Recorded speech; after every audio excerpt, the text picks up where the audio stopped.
Hey listeners, thanks for dropping in. I'm Christie. And I'm Melissa, and this is Buried Motives, where we dig deep into the details of some of the most gruesome dirtbag murderers.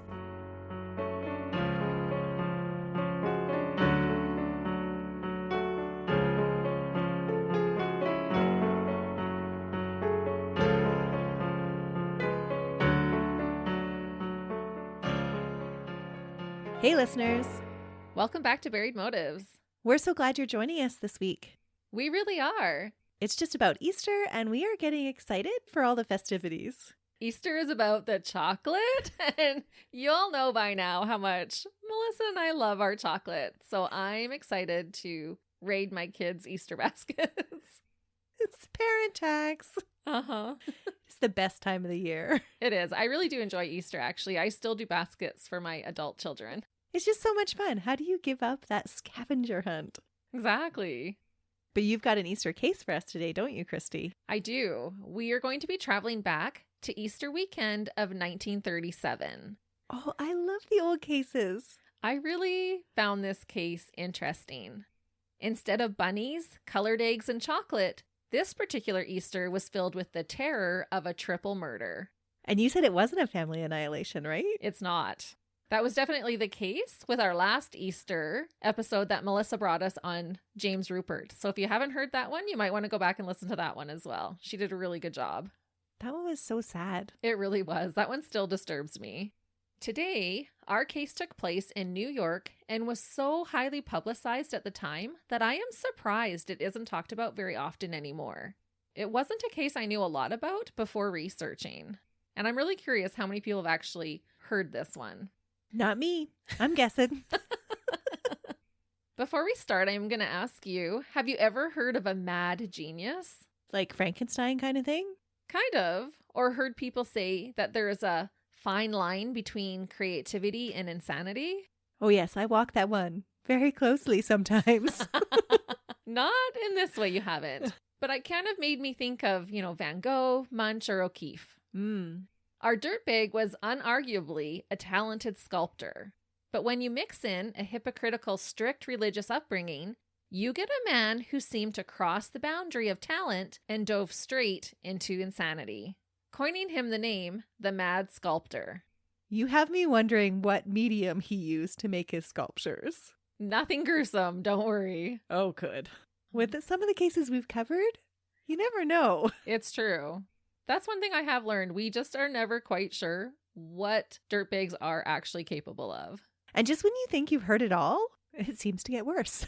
It's true. That's one thing I have learned since we've been doing our podcast is that anybody can kill you. It's a sad realization. But I'm pretty confident that our listeners get us because if they're here listening, they're feeling our vibe. Hopefully. Or we're just a bunch of weirdos. Oh, man. And the funny thing is, we haven't even had any chocolate yet today. Sadly, our chocolate stores have been depleted. It's true. But with all that being said, let's take a look at the case. We are diving into the world of Robert George Irwin, who often went by the name Bob, but I'm sticking with Robert. Robert, however, was not born as Robert. He was born on August 7th, 1907, and was given the name Fenelon Arroyo Seco Irwin. Oh, Robert's so much easier than all that. It's a pretty snazzy name, though. Originally, it was reported that Robert was born in a tent at an old campground in Portland, Oregon. We have since learned that he was actually born in the Arroyo Seco Park that is near Pasadena, California. His parents gave him this name for two reasons. First, to name him after the river by where he was born, Arroyo Seco. And second, his father admired a theologian named Francois Fenelon, and that is how they came up with the name Fenelon Arroyo Seco. And I'll get into why he changed his name in just a few minutes. Maybe because it is such a mouthful. Robert's father was a man named Benjamin Hardin Irwin. If I did my math correctly, he was 53 when Robert was born. Oh, that is quite old in that time. Well, it was kind of like a second family. While in his 20s, Benjamin was first married to Anna Amelia Stewart, with whom he had a daughter and a son.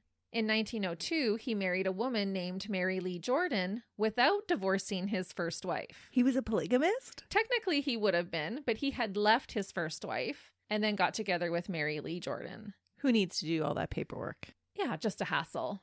With her, he had 3 more sons, which included Robert. And I believe he was the middle child out of those 3. An interesting fact, according to death records, only Robert's sister is recorded as having been married, and no children were listed in any of the siblings' records. So if records are correct, Benjamin's family line would have ended when the last son passed away in 1995. And Mary Lee Jordan, Robert's mother, was not listed on their records at all. Oh, that is interesting. Just the original first wife was listed as their mother. So did the first woman take them in and raise them as their children? No, but I don't know if it was because their mother's marriage wasn't legal to their father. Oh, okay. Mm-hmm. That poor woman doesn't even get claim over her own kids just because she wasn't legally married to him? Yeah. According to findagrave.com. That is interesting. Mm-hmm. And I have to take a minute or two to talk about Robert's dad, Benjamin. I went down a little bit of a rabbit hole with him, but I think it contributes, at least in part, to why Robert changed his name and ultimately became so morally confused. His father, Benjamin, was a nationally known reverend. There is even a publication about his life and teachings called Fire Baptized, The Many Lives and Works of Benjamin Hardin Irwin, a biography and a reader. This would have been during the religious revolution, right? It really was. And this is where I kind of went down this rabbit hole. But I'm going to give you a sweet, short, condensed version of what I learned. Benjamin originally was a lawyer, but became converted to and an ordained minister in the Baptist Church. Later, as a Methodist, he was known to be involved in the Holiness Movement. He co-founded the Fire Baptized Holiness Church in 1898. Some of these things are just so crazy to me that somebody can just start a religion. Yeah, it's pretty wild. This, though, was the first documented church to be racially integrated in the United States. Oh, so it was super progressive. Definitely. Thousands of people would attend his sermons. They were described as, quote, highly emotional, with participants often getting the jerks, shouting, speaking in tongues, and holy dancing and laughing. Which seems so odd to us at this time because that's totally out of the norm for us. But during this time period, almost every religious sermon had that kind of thing going on. I would just love to be able to take a little peek in time and watch one of those sermons. I've always wanted to see somebody speak in tongues. Be careful what you ask for. You might have a demon following you after you just said that. My grandma has always told me this story about when she was little and she saw somebody speak in tongues. Oh. And it just seems so fascinating. Yeah. And I think that's one of those things you just wouldn't know how you're going to react until you're right there in that moment. Would you be scared? Would you be fascinated? Oh, I think I would totally be fascinated. Yeah, it'd be pretty interesting, that's for sure. What is going on in your brain that allows you to do that? Yeah. It's a thing, though. Mm-hmm. Most definitely. Benjamin was said to be extreme in the rules that he preached to the church, which included observing strict Jewish dietary laws. He also viewed most things as evil, from wearing neckties and jewelry to drinking Coca-Cola, which is kind of funny because at the beginning of Coca-Cola, there was actually cocaine in there. I'm like, maybe he was onto something. It may not be so great. That's what I was thinking in my head. Super delicious now, but back in the day, wasn't meant for regular consumption. It really did put pep in your step, that's for sure. Benjamin's religious history is extensive, and the church did change throughout the years, which I won't go into a lot more details about, but I just wanted to point out how significant Benjamin was in creating this branch of religion. From what I read, it still functions today, but under a different name. And remember when I said that Robert came from a strict, hypocritical upbringing? Was his dad drinking Coca-Cola on the side? No, worse. Oh, no. In 1900, his father Benjamin had to step down as the leader of the church after confessing to, quote, open and gross sin, which brought, quote, great reproach to the church. Like marrying a second woman without divorcing the first? No, still worse. Oh. Apparently, he had been engaging in what we might call business transactions with sex workers. Oh. Not the best look for a reverend. 2 wives weren't enough. No. To make matters worse, Benjamin left his second wife and children when Robert was just a young boy. He never looked back. This left his mother to raise 3 small children in poverty all alone. That is super hypocritical. Yeah, definitely. And left Robert probably a little confused. Mm-hmm. Mary was also a devout Christian and was reportedly devastated when her teenage son changed his name to honor his philosophical idol, Robert G. Ingersoll, a man who was nicknamed the Great Agnostic. This idol's philosophies did not mesh with his family's strong religious beliefs. But you could see if he had that much contradiction going on in his teachings, that he'd be like, just forget it all. I don't want to do any of this. But the interesting thing is that he doesn't just forget it all. And I feel like, as we'll learn throughout this case, he has this inner turmoil or battle between the two. That's not surprising, though, because those teachings that we get when we're small are really strongly ingrained in us. Yeah, they can be cemented in there for sure. So then when we get older and we want to go against them, it's hard to do so. I can see how he would have this inner conflict going on. No, I totally agree. I think that he did. Robert grew up with what is now recognized as some significant mental health illnesses. He was said to be brilliant, erratic, and sometimes violent. He and his brothers had occasional run-ins with the law, and Robert had been fired from various jobs for getting into physical fights with coworkers. The records from this time are not great, but from what I could gather, a family court judge told Robert that he could learn a trade at a state reformatory.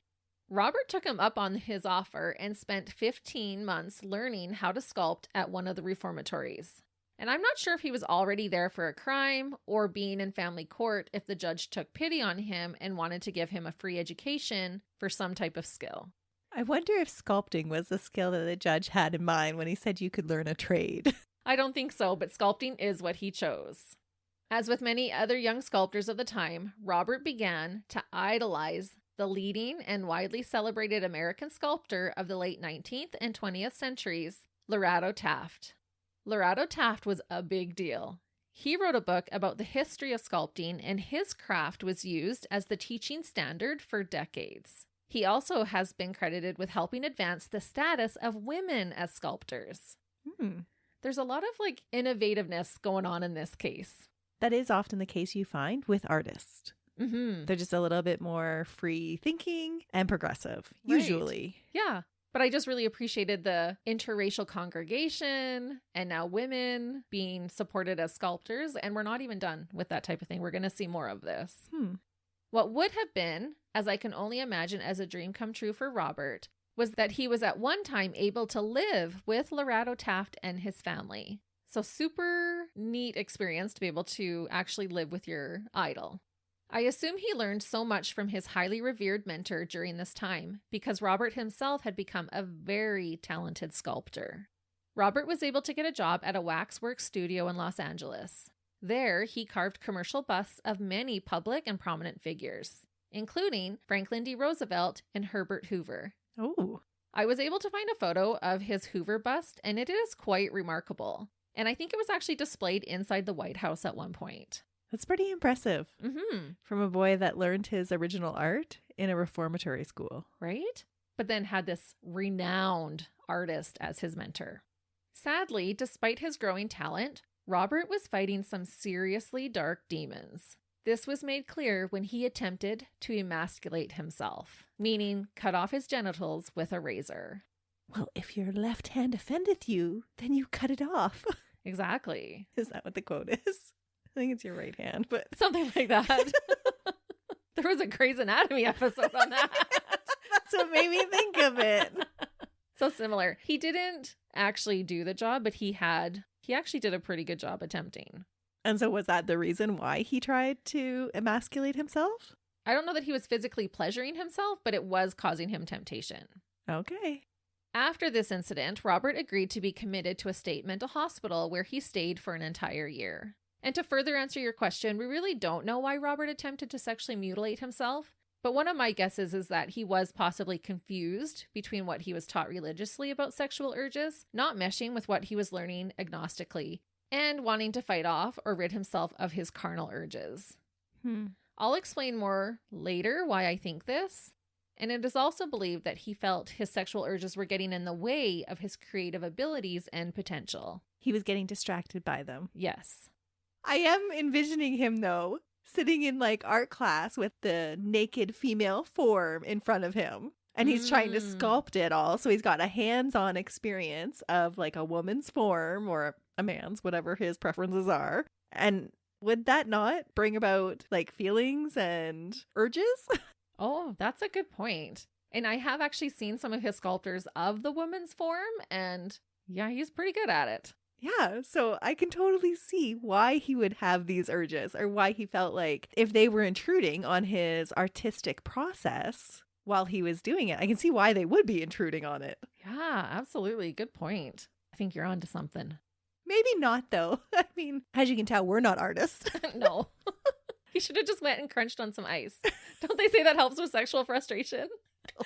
I heard that once and I've never forgot it. I don't know if it's true, but if you're sexually frustrated, chewing on ice is supposed to help. We are off on tangents today. Regardless of how he was being distracted or why he was being distracted. Yes, it was an issue for him. And so he did seek that help for an entire year. When Robert left the state mental hospital, he decided to move to the Big Apple, New York City. And I wonder how many people move there to start anew. It seems like a great place for a fresh start. Or a place to lose yourself in. Yeah, I'm going to New York, baby. Once in New York, Robert was able to rent a room at a rooming home owned by a woman named Mary Gedeon. The home was a flat inside a larger apartment building. Mary had 2 daughters, Veronica and Ethel, who also lived in the home. Robert quickly became infatuated with the eldest daughter, Ethel. Ethel clearly did not reciprocate this affection. Still struggling, Robert was hospitalized for a second time. Oh, that's so rough. Well, now he's living with these 2 young girls around his age, and he's infatuated with Ethel. This stay was for 2 years and was at the Rockland State Hospital in Orangeburg, New York. I wish I could have found his records from either one of those hospitals, but sadly I didn't. From what I could tell, it is not publicly known what his diagnoses were. This was in the late 1930s, so I'm not sure how accurate they would be considered with today's advancements in mental health sciences. Understandably, they might have had a hard time in those facilities during that time, figuring out how to best help Robert. And that would have been at a time that there was a lot of different treatment styles going on, too. Yeah, ones that are inhumane to practice now. Certainly questionable ones. Robert was released from Rockland State Hospital during the summer of 1936. Even after 2 years, Robert still had strong feelings for Ethel. Robert didn't know it yet, but Ethel had since married a man named Joseph Cudner. Next, Robert began going to the Theological School of St. Lawrence University in Canton, New York. On March 18, 1937, at the age of 29, Robert was expelled from this university. It is reported that the reason for him being kicked out was because of his instability. I'm not sure exactly what happened, but he had earlier been described as erratic and violent. Sounds like he had issues with impulse control. That is for sure. I am assuming he had been living on campus while going to school, because after being expelled, Robert rented a room in a house on 52nd Street that cost $2.50 per week. Today, this is just under $52 or just over 70 Canadian. This house was only blocks away from where he used to live at Mary Gedeon's house at 316 East 50th Street. It was said that Robert only rented the room for 1 day because he had plans of ending his own life by drowning himself in the East River. At some point, he changed his mind, and on March 27, 1937, he purposefully walked to Mary Gedeon's house to see Ethel instead, a decision with sinister consequences. But is Ethel even still living at that address if she's already got married? No, she's not living there anymore because she is married, but Robert doesn't know that. We will go through what happened when Robert arrived at the Gedeon rooming house, but first we're going to fast forward to the next day when 3 bodies were discovered. The next day was March 28th, Easter Sunday. Mary had invited some family members to have dinner at their home with them to celebrate the holiday. When the family arrived, expecting to walk into the warm aroma of a cooked meal and desserts, they instead made a gruesome discovery. That would be such a shock to the system. Oh, so horrifying. You think you're going for something like fun and celebratory and just walking in on horror? Yeah, I can't even imagine what they went through finding this. The first person to arrive at the residence was Mary's estranged husband, Joseph Gedeon. He and Mary had been separated for a few years, but she had invited him to spend dinner with the rest of the family. Oh, so she was kind. She was very kind. He rang the buzzer to their flat, expecting Mary to buzz him in. To his surprise, no one answered. Joseph decided to wait in the apartment entrance for his daughter, Ethel, and her husband to arrive, who was also named Joseph. One report said that there wasn't a buzzer and that he knocked on the door, but either way, if it was a buzzer or a knock, no one answered. He stayed in the lobby. He did. When Ethel and her husband arrived, they tried the buzzer again, but still no answer. Finding this peculiar, they decided to enter the apartment on their own. Because remember, Ethel had actually lived there before. Mm-hmm. So it was, you know how it still feels like your home even after you've moved out. I would never expect my kids to knock. I would expect them to walk back into the house. Oh, for sure. Yeah. Mine too. When they got to the right floor, it was like the 4th or 5th floor, and approached the flat, they noticed that the door was left slightly open. Despite that being a little odd, they proceeded to enter the apartment. Upon first walking in, everything seemed normal. The weirdest thing, I'm assuming, would have been that the apartment was empty. No one was cooking in the kitchen, and the bathroom and living spaces were empty. They called out to their family, but no one answered. Which would seem so bizarre. Yeah. Because that's not the scene you walk into for a holiday meal. Usually there's so much hustle and bustle. There's lots of stuff going on. Yeah, and it would smell so good, and everyone's cheerful and excited. Mm-hmm. And it's just cold and empty. Joseph checked Mary's room, and no one was there either. There were 2 other bedrooms in the apartment that Mary rented out, one of which Robert would have previously lived in. At the time, Mary had both rooms rented, one to a 35-year-old man named Frank Burns, and the other to a woman named Lucy Blacko. The other bedroom in the apartment, I believe, belonged to Mary's 20-year-old daughter, Veronica, who often went by the nickname Ronnie. And I just love that nickname for Veronica. I don't know why. I think Ronnie's such a cute name. I like it too. And I'm not certain on the total number of rooms in the house. Just that for sure there was these 2 renters renting out rooms. Joseph decided to check Lucy's room. When he entered, he was faced with a father's worst nightmare. On Lucy's bed laid the face-down, nude body of his youngest daughter, Veronica. And I cannot even fathom this discovery that he made. No, it would be awful finding any dead body, but finding that of your child's, that's just beyond words. Yeah, more than anyone should ever have to experience. When they searched Frank's room, they found him also dead, laying in his bed. 54-year-old Mary seemed to still be missing, until they later noticed that her little Pekingese dog was whining at the bed where they found Veronica. This was after police were called and had rushed to the apartment. When Joseph knelt to see what the dog was whining about, he made the horrible discovery of his wife's lifeless, half-naked body. She was stuffed underneath the bed where her daughter's body was left.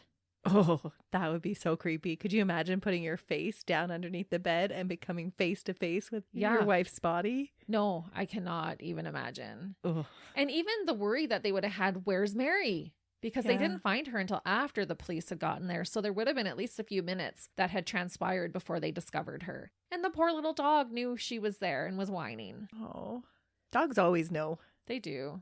I will say that police did do a decent job with their investigation, especially considering this was 1937 and they didn't have the same technology to help them solve crimes like we thankfully do now. They started with a process of elimination. And I was thinking about this. How did they even solve crimes back then without the technology that we have? It's actually fascinating. It's pretty impressive to me. Mm-hmm. And that's why I'm saying they did do a decent job to solve this crime with what they had to work with. Because he hadn't lived there recently. It was like 2 years before. Yeah, it's been a long time since he's been gone. And they wouldn't have any connection with him at all.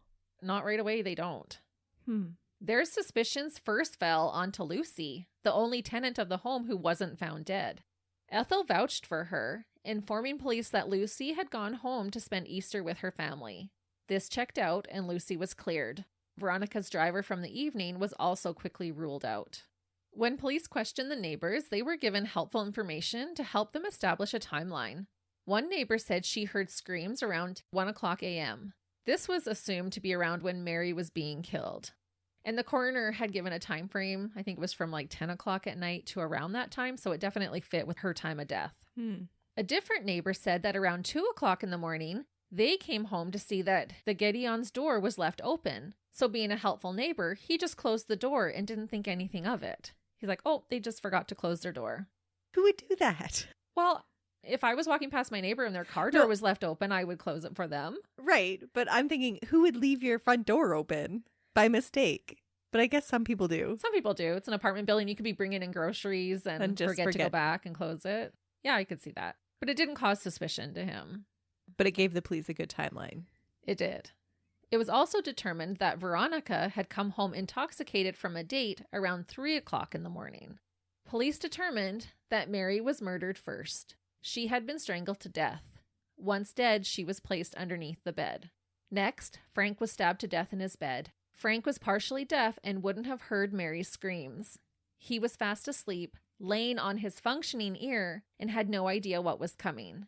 Frank was stabbed 11 times in the head and neck. The life-ending blow went through his ear canal and entered into his brain. Wow, that's a lot of rage for somebody that's sleeping and a stranger. Yeah. The murder weapon was never found, but did turn out to be an ice pick. Oh, I know. Next, Veronica came home. Police determined that she had been home for a while before being murdered, as she had half of her hair put up into curlers when she was found. This meant she had some time to undress and begin getting ready for bed. All while her mother is in her room underneath her bed dead. Yes. It also meant that the dirtbag they were looking for was still in the apartment when she got home. Probably watching her. Meaning he waited for at least 2 hours, if not longer, with 2 dead bodies for her to get home. Just as her mother had been, Veronica was strangled to death. Veronica, however, had more bruising around her neck than her mother did, which we will talk about the reasoning for that in a bit. Well, she probably fought back a lot more. She didn't. Oh. The opposite, actually, but I'll get into the reason of the bruising. Another telling piece of information was that Mary's dog was known to bark incessantly when strangers entered the apartment. No neighbors reported hearing the dog bark. This suggested to police that the dog was familiar with the attacker. It wasn't a stranger. Shocking that the little dog would still be familiar with him after all that time. Mm-hmm. That's impressive and unfortunate. Yeah. Nothing was initially found missing from the apartment, and so police believed that these murders were indeed personal. It was later discovered by Lucy that the only item that was removed from the apartment was her alarm clock. That's very odd. Next, police took into consideration who the victims of this heinous triple homicide were. Frank, as I said, was partially deaf. He had recently been fired from his job as a waiter because his hearing had finally deteriorated enough to make it harder for him to hear. One ear was now completely absent of hearing. He had been renting from Mary for a while and didn't seem to be the main target of the attack. He was considered collateral damage. Mary rented rooms from her home, but during the latter part of the Prohibition era, Mary was said to have run several speakeasies. She was born in Hungary and was said to have been a hard worker who lived a modest lifestyle. Mary was separated from her Hungarian husband. They obviously had their differences, but like I mentioned, they were on good enough terms for her to still invite him to family dinners. Mary didn't seem to be the main target of the attack either. That left Veronica. Police had reason to believe that Veronica was the intended target and the reason all 3 occupants of the house had been murdered. Well, because he had waited around for her to get home. Also, Veronica, as it turns out, was a well-known model. And not just any type of model. She was what you could have considered as a pinup. She was a gorgeous woman who would have had a plethora of admirers. Ironically, Veronica's work included posing for crime magazines such as Inside Detective and Headquarters Detective. Wait, what? They have pinups in detective magazines? Oh, absolutely. I was able to see some of the pictures. She would be dressed scantily clad or sometimes nude while posing as a victim, being tied up and tormented. That is very interesting. And very ironic that she's posed for all these photos being the victim in these kind of crimes, and then she ends up being murdered. So did Robert have access to these magazines? Oh, they were very popular, yes. 2 years prior to her murder, Veronica was modeling for an Illustrators Society show that was raided by the New York City Police Department. This was considered scandalous for the time and made for big headlines. The newspaper ate this up. Looking more into Veronica's history, police learned that she had been married and divorced to a man named Robert Flower. Veronica was only 16 at the time of the marriage, and so since she was a minor, the marriage was ultimately annulled. She moved back home, and her wild ways caused problems between herself and her father, as well as between her parents. And this is when it was said that her father moved out. Oh, Parenting is not easy. It's not. It's not easy on your marriage sometimes either. Nope. At the time of her death, Veronica was engaged to a man named Lincoln Hauser. However, Lincoln was not the man that she was on a date with that night. Oh. She was out with a man named Stephen Butter Jr. She was living it up. She was only 20, and there is no judgment coming from us at all. She was beautiful and having fun. Yep. All this meant was that the police immediately had 3 more suspects to investigate. The man she was married to, the man she was engaged with, and the man she was on the date with. None of them are the killer, though. No. Police did their due diligence and checked out all 3 of these men. They all had alibis that the police were able to verify for the night of the murders. Police found Veronica's diary as well as her address book. To sensationalize it, the media called it her little black book. Was it actually black? It probably was. And there were more than 125 names in that book, including men and women. So the media made it sound like, oh, she had 125 like little side pieces, right? Oh. But that was not the case. It was an address book. Some of the numbers were business related. And the police did take their time and went through most of those numbers and checked them all out. And so is this where they find Robert's name? Robert's name is not in the book. Oh. During their deep dive into Veronica's life, police came to realize just how strained her relationship with her father really was. Joseph later said about his daughter, quote, "It's hard to say now, but Ronnie was wild and undisciplined. She simply wouldn't listen to a word that I said." He was also quoted saying, quote, "She made fools of men. You can't treat men like that. She was wild. This rotten American system. Children laugh at their parents and start running wild." Apparently, Joseph was described as being a grumpy type of guy who didn't always have the nicest things to say. He did talk poorly about his wife and daughter. Yeah, it's hard to say because he's from Hungary, right? Yeah. It's a totally different social norm there. And he was, definitely more of the strict upbringing type of guy. Police decided that they needed to take a closer look at the man who discovered all 3 of the bodies. Veronica's father and Mary's husband, Joseph Gedeon. Joseph worked at an upholstery shop. When authorities searched it, they discovered that Joseph had nude photographs and an unregistered pistol in his possession. Not to mention that he had access to long, thin upholstery needles that could be used for stabbing and make similar wounds to those that Frank had sustained. Okay. Feeling they had enough motive and evidence, police arrested Joseph for the triple homicide. What? They did. But he seemed to fit the bill. During his 30-hour-long interview, Joseph maintained that he had been out bowling the night of the murders. However, this claim was not able to be substantiated. What? Nobody saw him at the bowling alley? I don't think he was actually at the bowling alley. Oh, he lied about his alibi. Mm-hmm.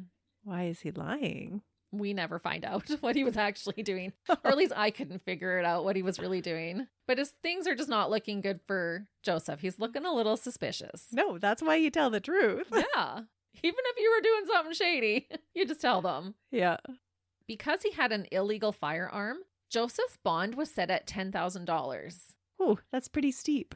Yeah, today, this amounts to close to $208,000 US dollars, or around 283,000 Canadian dollars. I don't know about you, but I don't have that just laying around. Nope, I'd be staying in jail. Yep. Even in Monopoly, I stay in jail a lot of the time. Joseph's defense team argued that this bond was set at an unrealistic amount and were therefore able to get it reduced from the $10,000 to $1,000. Joseph was able to pay this amount and was ultimately released on April 5th. Police decided to take another look at the small amount of evidence that they were able to collect from the crime scene. This decision would be key in helping them solve the case and realize that Joseph wasn't their guy. First, a bloody fingerprint had been collected from the apartment. It did not match Joseph's prints. Second, they found one gray-colored suede glove at the scene. This glove was much larger than Joseph's hand. Third, both Mary and Veronica had bits of skin and stubble underneath their fingernails. Ooh. They had both attempted to fight for their lives by scratching the face of the dirtbag attacker. And enough to even get their facial hair. Yeah, I was like, good for them. Oh. Joseph had no scratches or wounds to his face when the police arrived at the discovery of the bodies. Fourth, authorities had found 2 carvings made from bars of soap at the apartment. That's how he bided his time while he was waiting for Ronnie to get home. Yes. They decided that maybe they should question if this had any significance to the case. I assume they didn't originally put a lot of significance on this finding, as it was a common hobby for the time. Every year, the widely known company, Procter & Gamble, held a soap carving contest where people would enter and create the best sculpture out of soap that they could. Police took the bar soap carvings and showed them to the ivory soap carving expert who worked for Procter & Gamble to see if he had any idea who might have created them. They asked if he could recognize the style and talent as being anyone from their contests. Henry Byrne lied and told them he had no idea who carved the soap, and told the police that it looked like they had been done by an amateur. Definitely not anyone from their contests. What? I was able to find a photograph of one of the bar carvings, and let me tell you, it definitely was not done by an amateur. It was this amazing sculpture of a snake woman, which I assume was made to represent Robert's intended victim, Ethel. Henry Byrne later confessed that he immediately knew exactly who had made the sculptures. The style of carving was most definitely done by their last year's winner, Robert Irwin. And it's so interesting that it was a snake, right? The Yeah. serpent, the woman, those are all temptations. That's who tempts you as the serpent, and it was the woman that was tempted. Yes! I actually bring that up later in my notes, that correlation between the woman, the serpent, temptation, the devil, all of that stuff. Henry said that he originally lied in fear of the negative publicity that could have been shed on Procter & Gamble and their ivory soap. So that's why he lied. So ivory soap isn't that pure then? It was not that night. Once they figured out that Robert was a talented sculptor and had previously lived in the murder house and had been in and out of mental institutions, police figured they now knew for certain who their culprit was. Yeah, they're probably thinking, ding, ding, ding. Yeah, jackpot. And like we already kind of talked about, it is believed that Robert carved these bars of soap during the time he waited in between killing Mary and Veronica. And I just can't even imagine being this calm to carve soap after strangling a woman to death who had only shown you kindness. That's a special kind of dirtbag. Or he did it to calm himself. Maybe. Either way, really disturbing. Absolutely. On April 7th, a massive manhunt began for Robert Irwin. Despite their efforts, it would take police almost 3 months to finally catch their perp. Robert had changed his name to Bob Murray and got a job bussing tables and washing dishes at the Statler Hotel Bar in Cleveland. And was he able to hold that job? He was. Oh, that's shocking. And to earn extra cash on the side, he would draw pictures for people. He's still an artist. One night, Robert decided to create a portrait of a 19-year-old woman named Henrietta Kosiansky. She worked at the hotel as a pantry maid. While he sketched her, she was able to get a long, good look at his face. Because what else was she going to do while he was drawing her? Mm-hmm. Ironically, Henrietta must have been a fan of the detective magazines like the ones that Veronica had posed for. 2 days after her being sketched by Robert, Henrietta was reading one of the said magazines and stumbled across an article that showed a photo of Robert, which stated he was wanted for a brutal triple murder. Oh, could you imagine coming to that realization? No. That who you had sat and posed for was a murderer? And it's such a unique situation because she literally stared at his face for a couple of hours while he drew her. It wasn't just, is that him? It could kind of she really got a good look. Wow. And just the coincidence of her seeing him and then her reading the detective magazine and the specific issue that had the story in it. Exactly. I think the stars aligned for sure. Henrietta couldn't ignore the resemblance. So when she went to work the next day, she asked Robert, or as she knew him as Bob, what his last name was. He replied that it was Murray. She then asked him if he knew who Robert Irwin was, and he denied knowing anything about the guy. Robert must have been shaking in his boots during this entire exchange, because the moment Henrietta left the room, he cleaned out his locker, bolted out the back door, and didn't come back. Instead, he fled to Chicago. You did say he was smart. Mm-hmm. And Henrietta didn't go to the police right away because she didn't think that her work pal could actually be the killer. She thought that Bob would find it funny that he looked like this wanted criminal who was painted as a crazed killer. She later said, quote, "I feel like a nickel now." And I love that phrase. I've never heard that before, but I'm going to use that. Feel like a nickel. Yeah. So did she clue in when he took off and didn't come back to work? Well, she also said, quote, "I didn't call the police because I just thought it was a coincidence. I didn't have the nerve to think of him actually as a killer." So she kind of talked herself out of it. There's no way that this Bob, my friend who works here, could be responsible for these 3 murders. Because I think something like that is so unbelievable. We're never expecting that someone we know is going to turn out to be a killer. Oh, and I think we're always talking ourselves out of things, right? We have impressions and we're like, no, that can't be like that. Yeah, exactly. I must be overthinking it. Yeah, I'm just being paranoid. Mm-hmm. We need to trust our guts.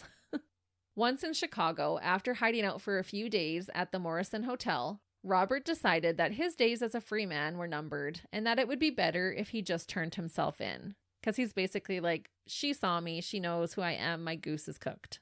Robert decided to call the Chicago Tribune and give them his confession.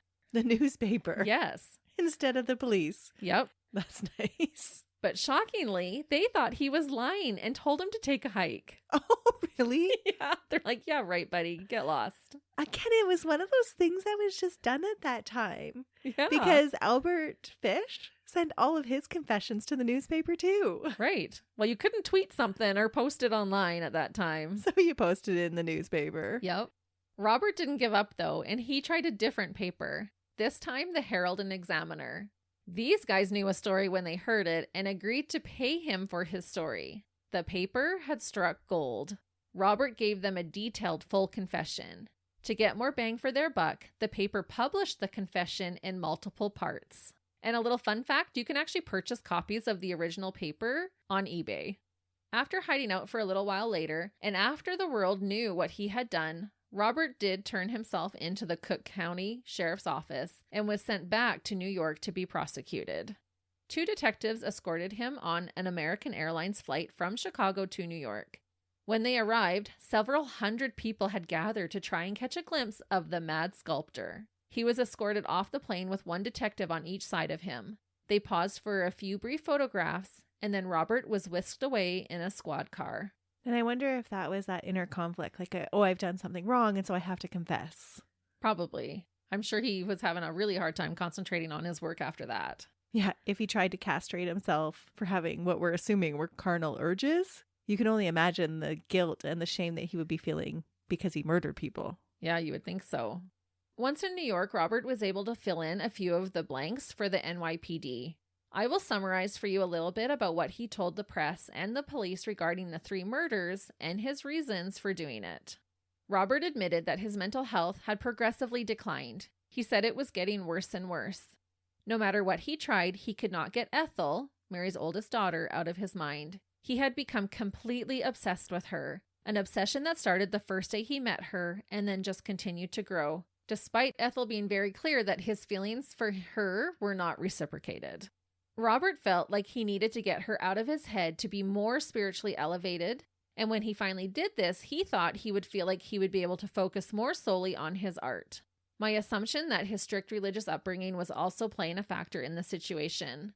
When attempting to cut off his manhood didn't work, and after deciding that he didn't want to go through with ending his own life, the dirtbag Robert came to the conclusion that killing Ethel would be the next best thing, and the logical way to get over his obsession with her. How could she tempt him if she were dead? Unfortunately, he found her mother, her sister, and poor Frank instead. Yeah. Robert had gone over to the Gideon home that night with plans of killing Ethel. He planned to stab her to death with the ice pick that he brought with him to the residence. When Robert arrived at the home, he discovered that no one was there. Being focused on his plan, he decided to wait. I assume he was hoping Ethel would be the first person he would see. When Mary arrived home first, she asked Robert if he would take her dog on a walk for her, to which Robert agreed. Maybe he used to walk the dog when he lived there. Either way, this tells me that Mary was comfortable enough with Robert to trust him with her dog. Mm-hmm. When he got back with the dog, they visited for a long while, and Mary introduced Robert to Frank. I assume that none of them at that point knew what was about to happen. Robert's plan wasn't originally to kill everyone in the house. So what went wrong, you might ask? Well, after waiting and waiting, Robert grew impatient. He decided to finally ask Mary when she was expecting Ethel to return home. It was then that Robert learned of Ethel's marriage. Mary said Ethel wasn't coming home because she now lived with her husband. Robert got very upset and said he was staying until Ethel returned home. He thought she was lying to him? No, he just, I think, was in such a different headspace. He's like, well, I'm not going until she comes home, till she gets here. But she's already at home, at her own home. It's true. He's obviously not thinking clearly. And this likely freaked out Mary. She told him she wanted him to leave. He was starting to get so upset. She was probably getting a little frightened, I would assume. You can just envision him escalating and getting agitated. Yeah, because he's just hyper-focused on his plan. A verbal fight ensued until Robert grabbed poor Mary by the throat and strangled her to death. He said she put up one heck of a fight, which was evident by the skin and facial hair underneath her nails. When he realized he had blood on him, he said he smeared it on Mary's face and breast. About this moment, Robert said the room, quote, turned blue with death. An interesting take. I've not heard someone describe it that way before. No. And where's Frank during all this? Had he went to bed earlier? He was already in bed. Okay. When she was dead, he shoved her body underneath the bed. Neither woman was sexually assaulted. So perhaps some of her clothing had been torn off while Mary fought for her life. But it's hard to say if he undressed her afterwards, because one report said that her undergarments were removed. Yeah, that's unusual. So to further answer your question about Frank, he was in his room when all of this horror happened and had no idea that his landlady had been ruthlessly murdered just mere feet away from where he slept. Again, to pass the time while Robert waited for Ethel to appear, he said this is when he carved the 2 bars of soap. Hours later, Veronica came home from her date. Robert hid in the dark while she got ready for bed. Apparently, he had to wait quite some time while she soaked in the bathtub and did her nighttime routine. While she was in the bathroom, Robert made a makeshift blackjack weapon. A blackjack is a leather pouch that is usually filled with a metal rod or iron. To imitate this weapon, Robert grabbed a towel and tightly wrapped it around a bar of soap. When Veronica came out of the bathroom, Robert hit her on the head with it. The bar of soap splattered, to use Robert's word, on impact. So he must have hit her pretty hard. Evil took over Robert as he grabbed Veronica by the throat and forced her to the bedroom. He tormented her by strangling her for an entire hour. What? I assume he tightened and then released his grip. He said he held his hands around her neck, but tight enough so she could still breathe. And this explains why she had so much bruising around her neck. For an hour. An hour. Oh, that would have been sheer terror. And being inebriated, Veronica was not able to fight in the same capacity as her mother had.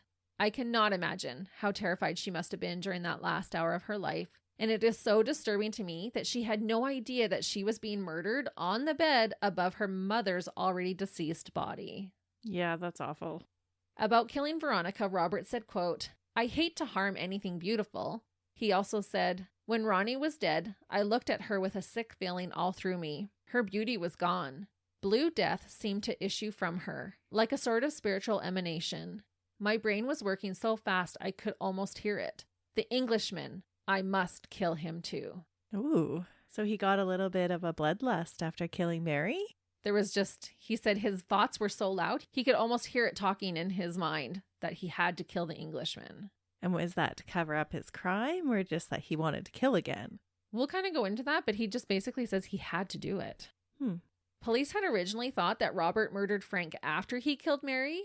However, according to Robert's confession, he killed Frank after he had murdered Veronica. My thought is that he could have worked himself up so much about wanting to stab Ethel that he released his frustrations on a defenseless man that he had just met only hours prior. He wanted a bloody death and hadn't gotten that yet with the 2 women.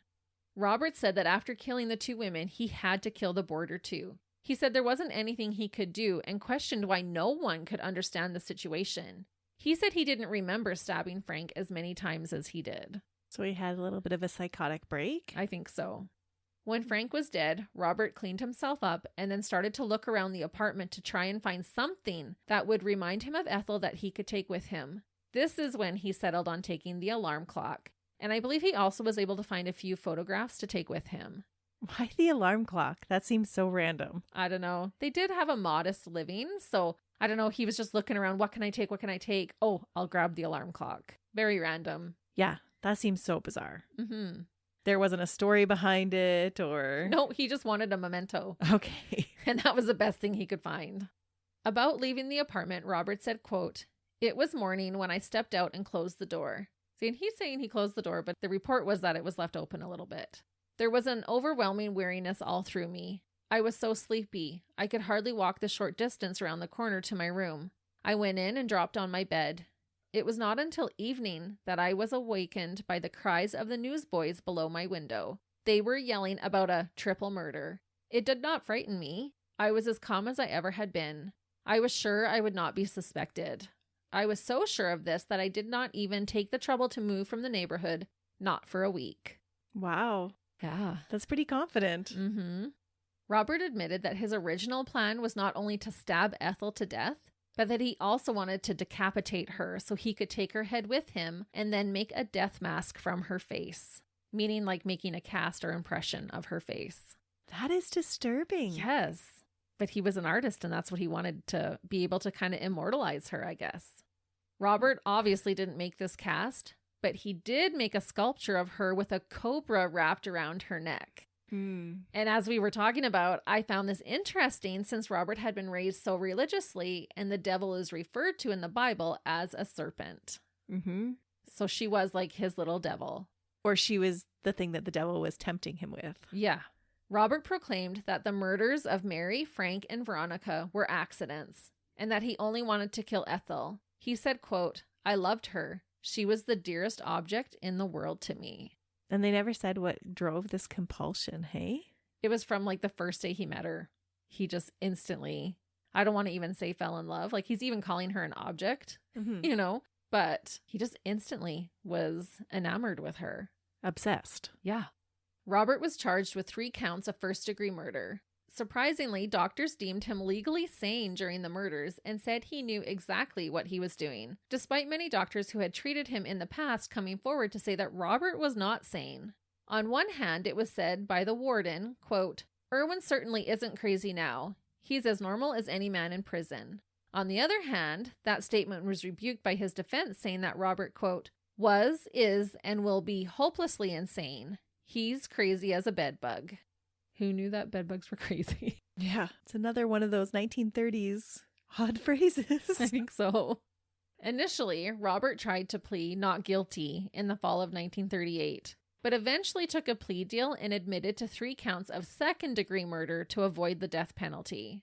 Part of this agreement included a particular pair of pants being returned to Robert that he had left at Grand Central Station in a suitcase in 1937. What? So I'm thinking this just speaks to where his mental state is at. He just got hyper-focused on this pair of pants that he had lost. And he's like, I will give you my full confession to second-degree murder, but I want this pair of pants. And so they went and got him the pair of pants. Yeah, from what I could tell.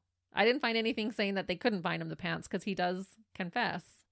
The rock star of a judge who handled this case, Judge James Wallace, sentenced Robert to 139 years in prison, with eligibility for parole in 2031. Wow. Just a few years from now, Christy. I know. We're not even there yet. And if he did make it to 2031, he would be 124 years old. So a life sentence. Yes. The only thing I found puzzling about his sentencing was the time he got for each victim.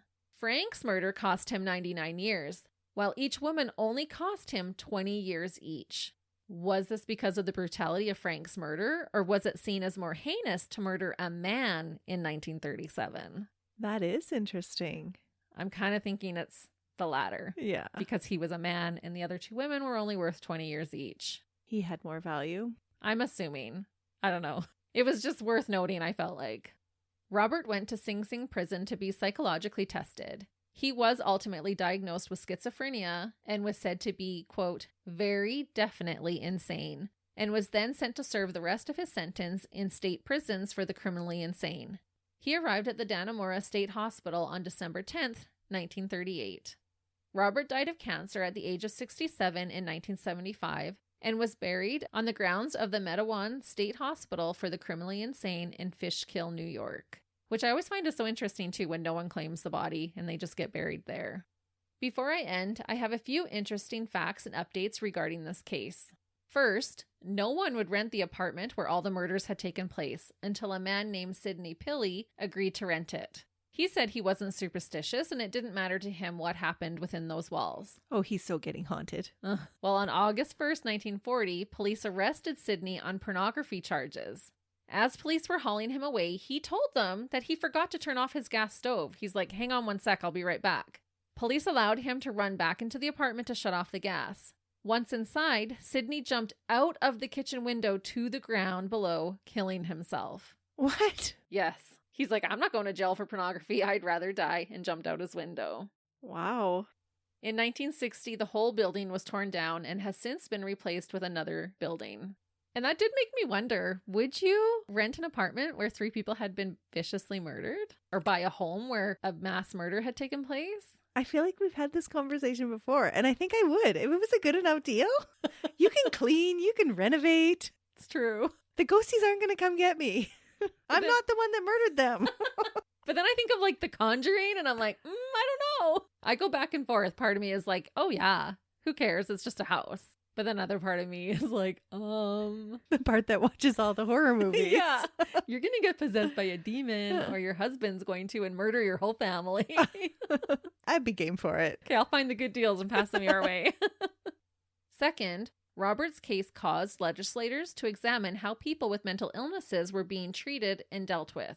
Oh, that's a good thing. Allegedly, many top doctors lost their positions for allowing Robert to leave the mental health facilities that he had been treated at prior to the murders. This case initiated needed changes in New York psychiatric law. I can see that happening because he wasn't out of the psychiatric unit very long when he did murder these people. It's true. And this is another one of those innovative moments in this case where it actually helped to change the law in New York. And it's going to continue to do that. Next, this case promoted discussion on how media portrayed murder victims. It was recognized that Veronica had been villainized in the media because of her racy career and actions and was being victim blamed instead of being treated like the victim that she was. Veronica was kind, intelligent, and a happy person. This was not reported. And Mary and Frank had barely been in any of the headlines at all. Newspapers were using partially nude photographs of Veronica to sell their papers. The editor of Inside Detective tried to fight this by publishing an article about who Veronica really was. And I thought, good for him. Mm-hmm. Unfortunately, we still see this today. How many times is it asked, well, what was she wearing? Or how much did she have to drink? This case also made officials examine how the sensationalism of this case ultimately resulted in a known murderer being paid by the media to confess. He got paid a hefty amount. Which is like a great big no-no now. Yeah. Lastly, and this is an important one, this case changed how jury members are chosen in the state of New York. The day before Robert's trial was initially supposed to start in September of 1937, there were 841 potential names presented to the court to serve as jurors.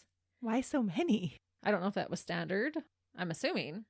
It came to light that out of those 841 names, not one woman was selected to serve on the jury. Because of this, the very next day, the state of New York started putting women on their juries. Wow. So this case did have a lot of repercussions in the future. It really did. Fascinating. Yeah, there was a lot of groundbreaking things that happened because of this case. It's unfortunate that it's because of this case, but it's at least something good that came from it. Mm-hmm. To end, I'll share one last quote from Robert from his confession to the New York detectives. In this quote, he gives more insight into his motive for wanting to kill Ethel. He compared himself to a radio. He said, quote, Bob Irwin is nothing. I am only a receiving set, an extremely imperfect one, which can indistinctly tune in the divine mind. You have heard a radio that isn't working well.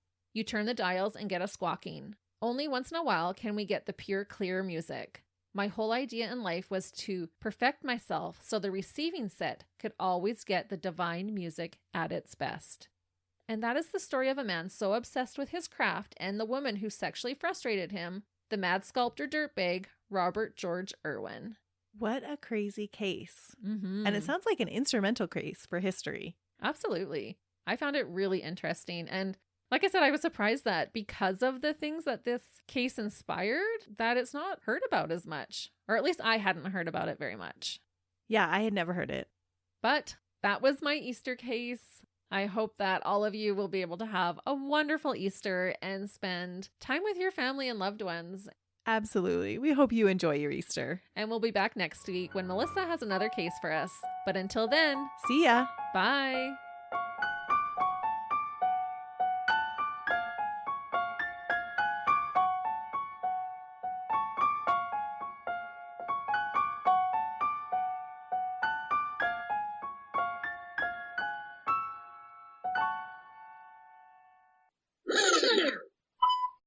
Hiccup, go away. I want to hit the door, but I don't want to move my mic. Here, throw this pen at it.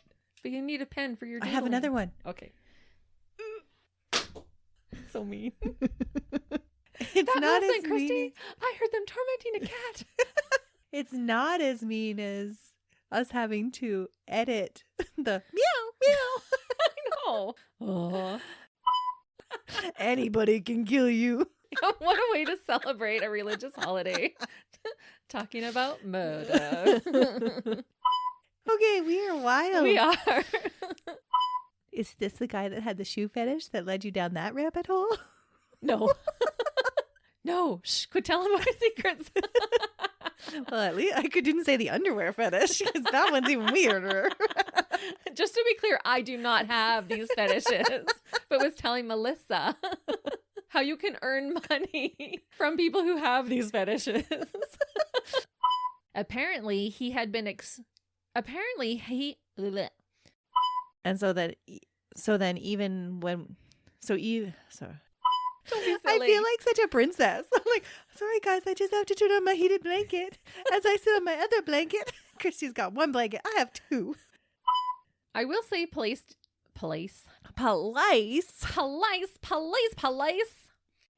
dive into Veronica's life. Polisa. I can't say police today. Just start calling them Guardy. Yeah, the Guardy. The Popo. The coppers. Which isn't a big surprise because you get distracted by your sexual urges all the time. That's not what I'm talking about, Christy.